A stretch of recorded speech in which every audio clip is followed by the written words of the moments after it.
For years, 10 Tampa Bay's followed the search for erased and destroyed African American cemeteries all across Tampa Bay. And as we honor Black History Month, tonight we take a look at an effort to preserve a resting place that has managed to survive. 10 Tampa Bay's Emerald Morrow takes us to Tarpon Springs. That's pretty good. Let's see. Do one or two more times. They're just as interested in our history as we are. That looks good.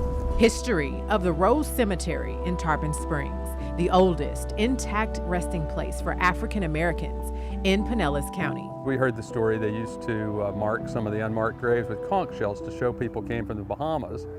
And we felt like since we had this church, we ought to do something to help out. With help from volunteers, these crosses are their contribution. Barry Butler and his wife run the Tarpon Springs Distillery out of the old Mount Moriah AME Church. It was once connected to Rose Cemetery, where today there are more than 150 unmarked graves. Our ancestors should be tracked and recorded. Katie Taylor is president of the Rose Cemetery Association and has been working to make sure this resting place doesn't suffer the same fate as we've seen with other Black cemeteries. Thank God it's not lost like some of the ones that's in the area.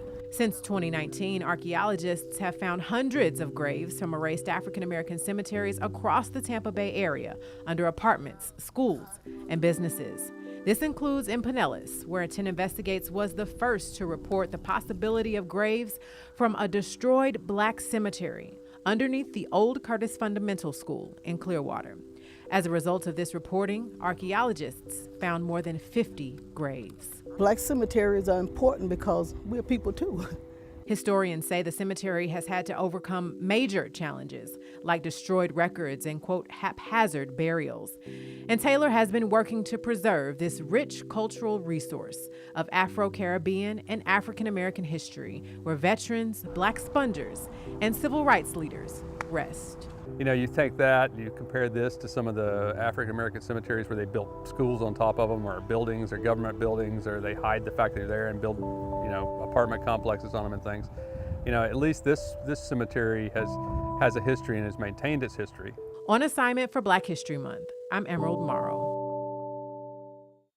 To learn more about the search for erased cemeteries across the Tampa Bay area, head to 10tampabay.com/erased.